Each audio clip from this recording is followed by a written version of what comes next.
नमस्कार दोस्तों, मैं राधा मोहन फिर से आपका स्वागत करता हूं आपके अपने YouTube channel Radha Mohan sir में।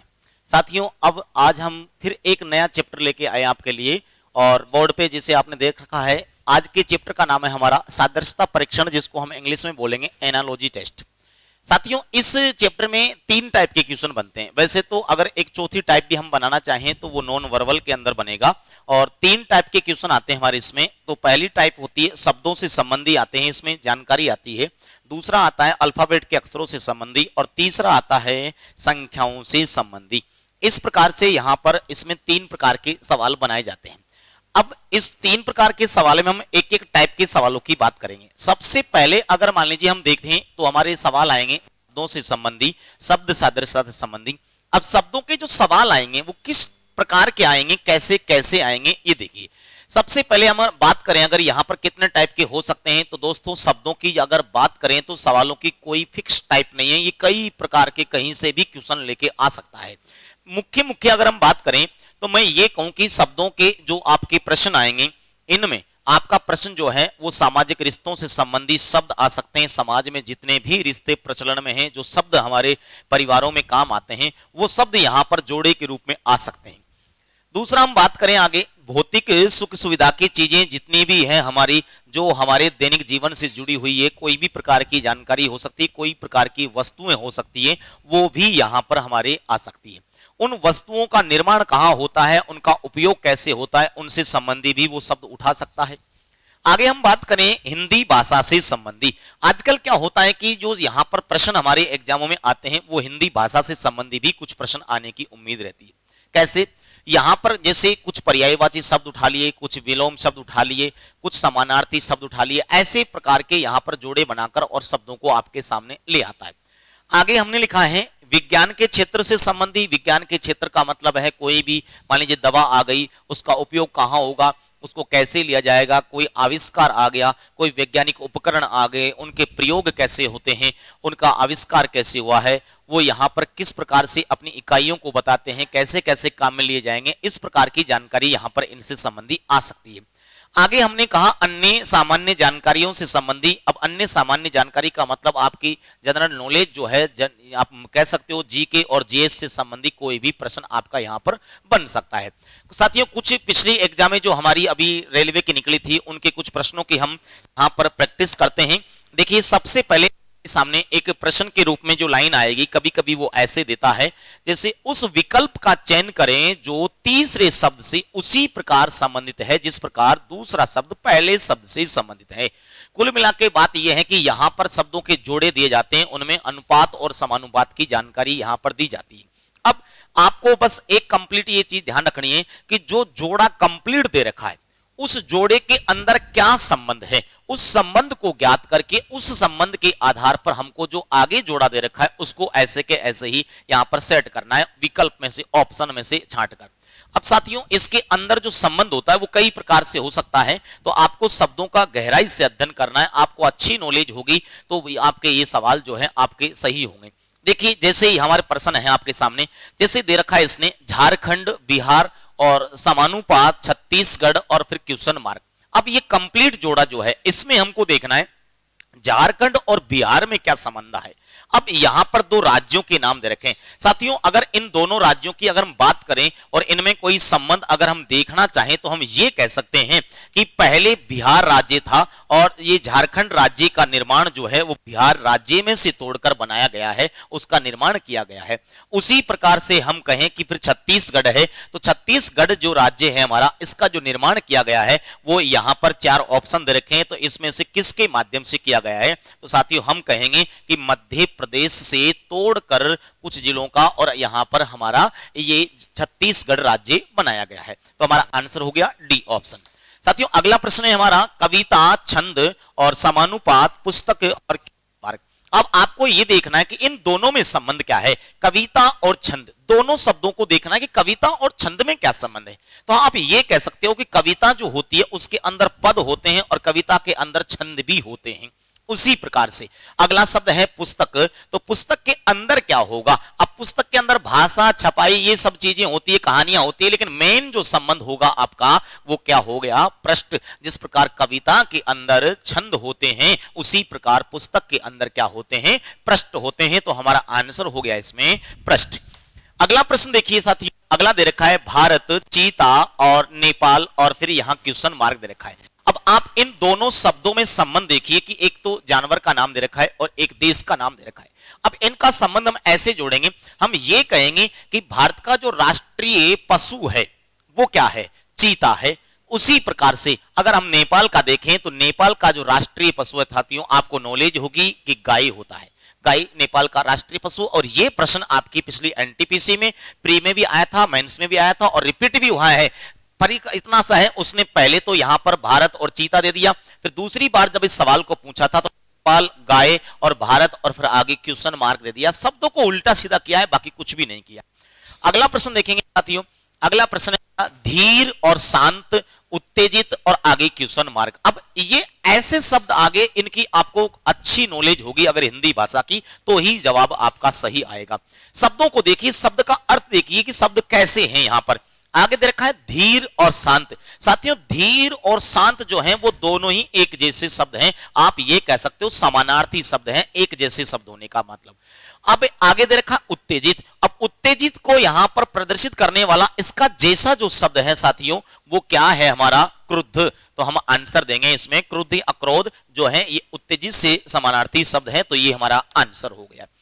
अगला सवाल देखिए हमारे सामने आ गया प्रकृति और प्राकृतिक, फिर उसी प्रकार से पोषण और आगे क्वेश्चन मार्क देखा है। अब प्रकृति और प्राकृतिक में क्या संबंध है? ये इनको संबंध को ध्यान से देखना है, ये शब्दों का खेल है और कुछ भी नहीं है। अब यहां पर प्रकृति और प्राकृतिक को अगर हम देखें तो प्रकृति का विशेषण शब्द होता है प्राकृतिक। प्रकृति को बताने की कार्य करता है वो प्राकृतिक शब्द, यानी किसी भी चीज की विशेषता प्रकट करने वाले शब्दों को हम क्या कहते हैं? विशेषण कहते हैं। उसकी विशेषता प्रकट कर रहा है। तो यहां मैं ये कहूं कि प्रकृति का विशेषण शब्द प्राकृतिक होता है, तो पोषण का जो विशेषण शब्द है इनमें से क्या हो गया? पोषित हो गया, पोषण करना। तो आंसर हो गया हमारा पोषित। अगला प्रश्न देखिए साथियों, अगला प्रश्न है हिमालय, गंगा। अब यहां पर कुछ पहाड़ियां दे रखी है और नदियां दे रखी है, उसी प्रकार सतपुड़ा और आगे क्वेश्चन मार्क दे रखा है। अब इनमें संबंध कैसे जोड़ोगे?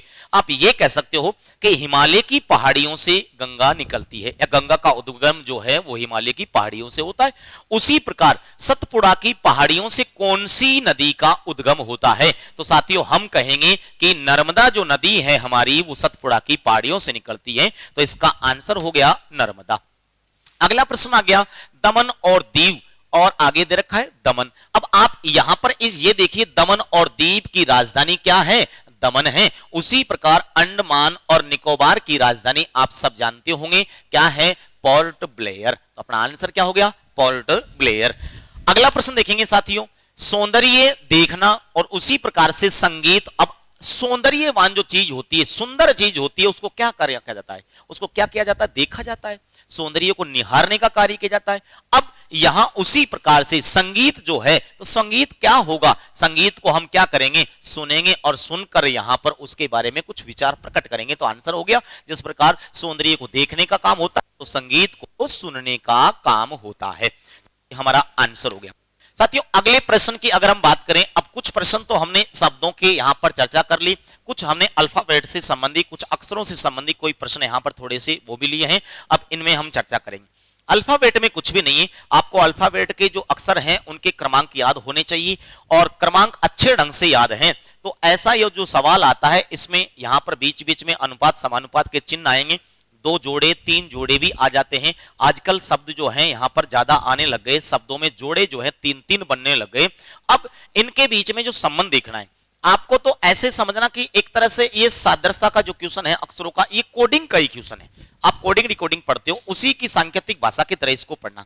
तो देखिए साथियों, मैं यहां पर इस सवाल को हम पढ़ते हैं। इसने सबसे पहले कहा BO और WL और इसके बाद में DMY और J। तो आप इसको ऐसे समझिए कि इसको ये लिखा जाता है, ऐसे समझो इसको। तो अगर इसको ये लिखा जाता है तो मैं इनके कोड कर देता हूं या इसको वापस लिख देता हूं। तो देखिए आप इसको लिखेंगे BO और W और साथियों ये लिख दिया मैंने L। अब इसके नीचे अगले को सेट कर दीजिए डी और आप कहेंगे एम और वाई और ये जे, ऐसे कैसे लिख दिया। उसी प्रकार से आपको जवाब देना है पी एल ए और टी और ई। अब देखिए थोड़ा ध्यान से देखने की कोशिश करना इनके अंदर क्या है मामला।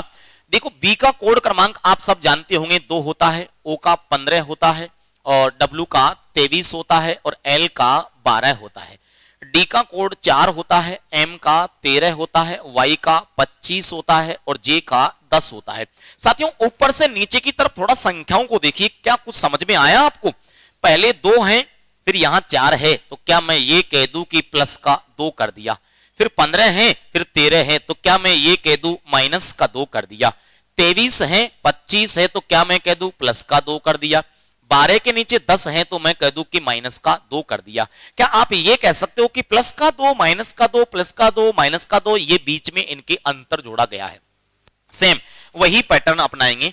पी का कोड 16 है, एल का 12, ए का 1 और टी का T20 और E 5। साथियों पहले प्लस का 2 करोगे, पहले प्लस का 2, फिर माइनस का 2, फिर प्लस का 2, फिर माइनस का 2 और आगे भी प्लस का 2 और आगे अक्सर होता तो हम करते माइनस का 2।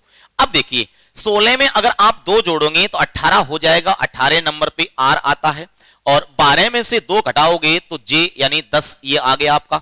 1 में 2 जोड़ोगे तो सी यानी 3 ये हो गया आपका और 20 में 2 घटाओगे तो आर 18 हो गया और 5 में 2 जोड़ोगे तो 7 यानी जी हो गया। साथियों ये आपका आंसर आ गया इसमें R J C R G. देखिए जो भी ऑप्शन है इससे संबंधी वो आंसर हम देंगे आर जे और सी आर जी।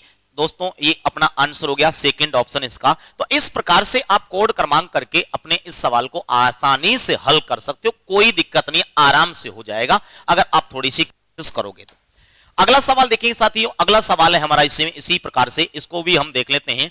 तो मैं लिखूं यहां पर बी और आई और एल और आर, उसके बाद में अगला जो है उसको लिख दिया इसने ई एफ ओ और ओ। उसी प्रकार से अगले का जवाब देंगे सी जे पी और टी। कोड क्रमांक करके देख लेते हैं इसमें यहां पर हम। तो बी का 2 हो गया, आई का 9, एल का 12 है और आर का 18 होता है, ई 5 ये 6 और ये 15 और ये वापस से 15 होता है, ये 3 होता है, 10 होता है, 16 है और ये 20। ये इनके कोड क्रमांक हमने लिख दिए। अब थोड़ा सा ध्यान से देखिए, 2 के नीचे 5 हो गया तो क्या मैं ये कहूं कि 2 में 3 जोड़ दिया। 9 के नीचे 6 तो क्या मैं कहूं कि माइनस का 3 कर दिया। फिर 12 के नीचे तो क्या मैं कहूं प्लस का 3 कर दिया। 18 के नीचे तो माइनस का 3। साथियों इस सवाल में यहां पर प्लस 3 माइनस 3 प्लस 3 माइनस 3 ये अंतर इसमें हमको पकड़ में आ गया। अब इसी अंतर को आप इसके नीचे लिख दीजिए, प्लस का 3 माइनस 3 प्लस का 3 और माइनस का 3। अब बताइए 3 और 3 कितना होता है 6 और 6 नंबर पे एफ होता है आपका। 10 में से अगर मान लीजिए 3 घटाओगे तो जी 7 और अगला 16 में 3 जोड़ोगे तो एस 19 और 20 में अगर 3 घटाओगे आप तो आपका 17 है और यानी क्यू। तो ये आपका आंसर आ गया दोस्तों F G S Q. F G S Q जो भी ऑप्शन है आपका एफ जी एस क्यू देख लीजिए, एफ जी एस और क्यू ये पहला ही ऑप्शन आपका राइट हो गया। तो उम्मीद करता हूं आपको ये समझ में आया होगा। कुछ भी नहीं करना, आपको कोड करना है, कोड करके सवाल को सेट करना है और ऐसे सवाल पहले भी आते थे और अभी पिछले एग्जाम में भी आते हैं। साथियों अगला सवाल देखिए थोड़ा सा, अगले सवाल में आपको ऐसे के ऐसे ही जानकारी है। वापस से हम कहेंगे कि ए सी ई और ये है जी। सेम आगे लिख दिया हमने पी आर टी और वी। उसी प्रकार से आगे एस यू डब्ल्यू और ए वाई। अब कोड क्रमांक कर लेते हैं। जब भी ऐसा सवाल आए तो हमने कहा कि 1 हो गया, इसका कोड हमारा 1 हो गया और आगे हम कहेंगे ये 3 हो गया, 5 हो गया, 7 हो गया, आगे 16 है, 18 है, 20 और ये 22। आप इनके भी कोड लिख दीजिए 19 21 और साथियों ये 23 और हम ये कहेंगे ये 25। ये लीजिएगा साहब। अब यहां पर ध्यान से देखिए और ध्यान से देखकर और समझ के आंसर देंगे। 1 के नीचे 16 हो गया तो क्या मैं ये कह दूं कि प्लस का 15 हो गया। अब 3 के नीचे 18 हो गया तो मैं यहां पर भी प्लस का 15 कह सकता हूं। फिर आगे भी मैं कह सकता हूं कि प्लस का 15 हो गया, इसमें ऐसे के ऐसे ही। साथियों आगे भी मैं कहूं कि प्लस का 15 हो गया, यानी प्लस 15 इनमें सब में किया गया है। अब हमें अब अंतर का अगर पता लग गया तो हम वैसे के वैसे ही प्रत्येक के नीचे प्लस का 15 ऐसे के ऐसे ही कर सकते हैं। ये हमने यहां पर इसमें कर दिया। अब प्लस 15 तो आपने कर दिया। अब आगे आपको सेट करना है आंसर इनका। तो देखिए साथियों, आंसर सेट करते हैं। तो सबसे पहले तो यहां पर देखिए 19 है और 19 और 15 आपका कितना हो गया, तो 19 और 15 34 होगा। 34, अब 34 नंबर पे तो कोई अल्फाबेट का अक्षर ही नहीं होता, अल्फाबेट तो आपकी 26 पे खत्म हो जाती है। तो जब भी आप ऐसे योग करते हो और योग जो है आपका अगर 26 से ऊपर पहुंच जाता है, ध्यान रखना 26 से ऊपर पहुंचते ही आपकी अल्फाबेट आगे से स्टार्ट हो जाती है, यानी ए बी सी डी, यानी क्रमांक जो है आपका 1 2 3 से स्टार्ट हो जाता है। अब आपका योग जब ऐसे पर करते हो, अब योग ज्यादा हो रहा है तो आप क्या करोगे, अब एक तरीका है आपका, जब ये आपका योग ज्यादा हो जाए आप उसमें से 26 घटा दो, उस संख्या में से 26 घटा दो, आपका अक्षर अपने आप आ जाएगा। तो साथियों हम यहां पर कहेंगे 19 और ये 15 आपका 34 हो गया। 34 में से हम वापस से 26 घटाएंगे तो कितना आएगा 8, और 8 नंबर पे हम कह देंगे कि हमारा H आ गया। फिर आगे आपके सामने 20 और 21 और 15 अगर साथियों हम जोड़ेंगे तो ये 36 होगा। 36 में से 26 घटाएंगे तो आप कहोगे कि 10 होगा, और 10 नंबर पे आपका आ गया J। अब ये आपका J आ गया। आगे आप 23 और 15 यहां पर इनका प्लस कर लेंगे और ये आपका हो जाएगा 38। फिर आप 26 घटा दीजिए तो ये L 12 हो गया, और ये आप आगे जोड़ेंगे तो इनका टोटल हो गया आपका 25 और 15 ये आपका हो गया 40। 40 में से आप 26 घटा दीजिए तो ये 14 हो गया, यानी N बच गया। ये आप कह सकते हो H J L N, H J और L N, H J L N, ये C ऑप्शन आपका आंसर हो गया। उम्मीद करता हूं कि आपको समझ में आया होगा। कुछ भी नहीं करना, आपको डायरेक्ट ऐसे आंसर देना है और आंसर ऐसे आपका आराम से आ जाएगा अगर आप कोशिश करोगे तो। आगे चलते हैं साथियों और अगला सवाल देखते हैं हम।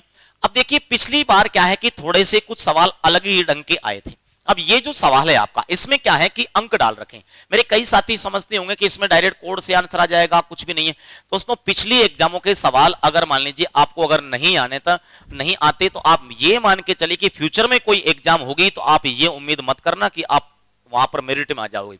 हाँ, वो बात अलग है कि आप पास हो जाओ, लेकिन मेरिट में आना बहुत मुश्किल काम है। उसके लिए आपको पिछली सभी एग्जामों के जितने भी पैटर्न के सवाल आए थे वो आपको आने चाहिए। क्यों? उसका एक रीजन है, क्योंकि जैसे जैसे कंपटीशन बढ़ रहा है ना, तो आगे हम जैसे जैसे एग्जाम दे रहे हैं तो उनमें कई टाइप के सवाल देखने को मिलेंगे, और आप घिसे पिटे सवालों को पढ़कर और बैठे रहोगे तो आप ये मान के चलिए कि आगे जाकर आपको मेरिट से बाहर निकालना ही पड़ेगा और निकल जाओगे आप। देखिए साथियों, यहां पर जो सवाल है इसमें देखिए आपको कुछ अलग सीखने को मिलेगा। W A और I और T E और R। अब इसको इसने जो लिखा है ना, वो क्या लिखा है देखिए। तो इसका जो आंसर है साथियों वो लिखा है इसने 24 और 29 और 23। ये मैं इनको अंकों को थोड़ा चाहे दूर दूर लिख देता हूं, ये लीजिए इनको थोड़ा सा दूर दूर लिख देता हूं। आप कहेंगे कि 2 और 4, 2, 9, 2 और 3, ये ऐसे लिख दिया। अब आप सोच रहे होंगे कि W के माध्यम से यहां पर ये 2 प्राप्त करना है, A के माध्यम से 4 प्राप्त करना है, I के माध्यम। साथियों ऐसा कुछ भी नहीं है, इसमें बिल्कुल ही अलग पैटर्न है। पहले इसको लिख देता हूं फिर आपको समझाऊंगा। J U M और P E और E R। अब देखिए ध्यान से देखना, थोड़ा समझने की कोशिश करना। ये सवाल क्या है आप सब जानते हो। W का जो कोड क्रमांक होता है वो कितना होता है? 23 होता है। लिखना चाहते हो तो यहां लिख दो। A का 1 होता है, और ये लीजिए ऐसे का ऐसे ही लिख दिया मैंने। और साथियों आगे हम ये कहेंगे I का कोड 9 होता है, ये 1 है और 9 है। T का कोड जो है वो 20 होता है, E का कोड 5 होता है, R का कोड 18 होता है। इनके भी कोड क्रमांक लिख लेते हैं। ये 10 होगा, ये 21 होगा, ये 13 होगा, ये 16 होगा, ये 5 होगा और ये 18 होगा। अब थोड़ा सा देखिए क्या कितना तगड़ा तरीका है। दोनों अक्षर जो हैं इनके ये जो कोड क्रमांक आपके सामने हैं, तो 23 और 1 दोनों को जोड़ दिया और इन दोनों को जोड़कर ये 24 बना दिया। आपका ये 24 बन गया। उसी प्रकार से आप देखिए अगले दोनों अक्षरों को उठाया इसने और इन दोनों के कोड क्रमांक का टोटल कर दिया। देखिए ये 29 हो गया। आप मान के चलिए कि ऐसा सवाल पहले कभी देखने को नहीं मिला। और 5 और 18 23 होगा, तो देखिए दोस्तों ये ऐसे कैसे लिख दिया और ऐसे ये आंसर प्राप्त हो गए 29 और ये 23। ऐसे संख्या बनाइए। ऐसे इसका सवाल पहले किसी भी एग्जाम में नहीं पूछा था, ये जो अभी पिछली एनटीपीसी में आपने पूछा है। देखिए उसी पैटर्न को अगर आप अपनाएं तो हम कहेंगे इन दोनों का टोटल करेंगे, इन दोनों का टोटल करेंगे, इन दोनों का टोटल करेंगे और फिर आंसर लिखेंगे। इन दोनों का टोटल करेंगे साथियों तो 10 और 21 आपका 31 हो गया। और उसी प्रकार से आप इन दोनों को जोड़ेंगे तो आपका इन दोनों का जो टोटल है वो आप कहोगे कि 29 हो गया, और इन दोनों का टोटल जो आप करोगे वो 5 और 18 ये 23 हो गया। तो आप ये मान के चलिए कि ये आपका आंसर आ गया, यानी 31 29 23। तो 31 29 और 23, तो देखिए 31 29 और 23 ये आपका पहला ही ऑप्शन इसका राइट हो गया। उम्मीद करता हूं कि आपको समझ में आया होगा। बार बार देखिए, बार बार पढ़ने की कोशिश कीजिए, अभ्यास कीजिए, ऐसे और भी प्रश्न आपको पिछले एग्जामों में देखने को मिलेंगे और आए थे, लेकिन अभी तक आपको कुछ भी होश नहीं है, तो आप होश में आ जाइए। ये प्रश्न देख लीजिए होश में आने के लिए। अगला सवाल देखिए साहब, अगला सवाल है हमारे सामने, और अगले सवाल में थोड़ा सा ध्यान से देखिए। ये मैं इनको वापस लिख देता हूं अक्षरों को, जैसे मैंने लिखा Y L और P, ये यहां लिख दिया मैंने, और चाहो तो इसको ऐसे कैसे यहां पर लिख दीजिए। इस प्रकार से मैं लिख देता हूं इसको K O और B, एक जोड़ा ये बना लिया मैंने। इसका अगला है तो इसको लिखेंगे हम B U S, और इसका H F और Y। इसमें थोड़ा सा अलग है पैटर्न, इसलिए मैं इनको ऐसे लिख रहा हूं R A N। चाहो तो ऊपर नीचे लिख दो, कोई फर्क नहीं पड़ेगा, उससे कोई फर्क नहीं पड़ेगा, जैसे भी आपको अच्छा लगे ना आप कर दिया करो, कोई मना नहीं है आपके लिए। आप देखिए यहां पर अक्षरों को देखिए, इन अक्षरों में कुछ संबंध नजर आ रहा है आपको।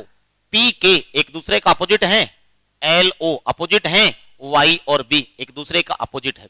यहां देखिए S H एक दूसरे का अपोजिट है, और U F एक दूसरे का अपोजिट है, B और Y एक दूसरे का अपोजिट है। तो आप समझिए पहले ऐसे के ऐसे ही अगर आप अपोजिट लिखोगे तो N का अपोजिट जो होगा वो M होगा, और उसके बाद ये मैं लिख देता हूं यहां पर M होगा, और इसके बाद आप A का अपोजिट लिखोगे तो Z होगा, और उसके बाद आप R का अपोजिट लिखोगे तो I होगा। यानी ये आपका आंसर आ गया। विपरीत अक्षरों के माध्यम से, विपरीत अक्षर जो हैं इसके लिखे गए हैं, आप ये कह सकते हो MZI। तो MZI के लिए आप कह सकते हो MZI, यानी पहला ऑप्शन आपका जो है वो आंसर हो गया। महत्वपूर्ण बात यह है कि सवाल के अंदर लॉजिक चाहे सीधा हो, लेकिन आप उसके अंदर ये देखिए कि सवाल के अंदर लॉजिक तो सीधा है, उसकी कोई दिक्कत नहीं है, लॉजिक सीधा है, लेकिन यहां पर उसमें ये देखिए कि ये जोड़े कितने आ गए। जोड़े देखो कितने बढ़ा दिए इसने, एक जोड़ा ये था, एक जोड़ा ये था, और तीसरे नंबर के जोड़े में जाकर आपका आंसर आया है। ये महत्वपूर्ण बात है, यानी अब पहले से ज्यादा जानकारी आने लग गई। अगले साथियों, कुछ सवाल हमने संख्याओं के भी लिए हैं आपकी प्रैक्टिस के लिए, और इनको भी थोड़ा सा ध्यान से देखिए। संख्याओं को बड़े गौर से देखिए। ये संख्या जो आपके सामने नजर आ रही है, ये संख्याएं जो हैं ये आपको पहचाननी पड़ेगी। अगर आप चाहते हो कि आने वाली एग्जाम में आपके सभी सवाल अच्छे हों, सही हों, और मैं ये कहूंगा कि मैं ये कह सकता हूं कि शब्दों के सवाल आपके जनरल नॉलेज के ऊपर डिपेंड करेंगे, लेकिन अक्षर और संख्याओं के सवाल किसी भी कंडीशन में आपके गलत नहीं होने चाहिए। अगर आप पिछली एग्जामों के सभी प्रकार के सवालों को अगर देख लेते हो, हल कर लेते हो। देखिए यहां इस सवाल की बात करेंगे, इन संख्याओं को बड़े गौर से देखिए। ये 343 और 1331 ये क्या है? ये क्यूब संख्याएं हैं। तो अब ये देखिए 343 जो है ये क्या है, तो मैं कहूं कि 7 जो है 7 का क्यूब करने पर और 300 और ये आपका 43 बनेगा, 343 इसको कह सकते हो। और ये जो संख्या है अगली आपकी, ये 11 का क्यूब है, तो 11 का क्यूब करने पर 1331 बनेगा। इन दोनों में अंतर कितना चल रहा है? तो 7 और इसमें ये मैं कहूं कि 4 का अंतर चल रहा है। साथियों उसी प्रकार से अगर इसको देखेंगे तो ये 9 क्यूब है, तो मैं कहूं कि 9 का क्यूब अगर हम करेंगे तो 729 होगा। अब जैसे 7 के बाद में 11 है, तो हम ये कहें कि इसमें भी अगर प्लस 4 कर दें अगर हम, तो प्लस 4 अगर इसमें करेंगे तो 9 और 4 कितना होगा? 13 है। और 13 का अगर क्यूब करेंगे, 13 क्यूब करने के लिए हमारे सामने संख्या मिलेगी हमको 2127। आपका आंसर हो गया साथियों 2100 और सॉरी 97, 2197 जो है इसका हमारा आंसर हो गया। इसमें क्यूब किया गया है और 4 इनके बीच में अंतर लिया गया है। अगला सवाल देखेंगे, और अगले सवाल में ध्यान से देखना थोड़ा सा। अगला सवाल जो है आपका बिल्कुल सिंपल है। ये जो संख्या है ना, और इन संख्या के बीच में कोई संबंध नजर आएगा आपको। डायरेक्ट संख्या कभी कभी नहीं आती, कभी कभी उसके लगभग की संख्या देखने को आपको मिलेगी।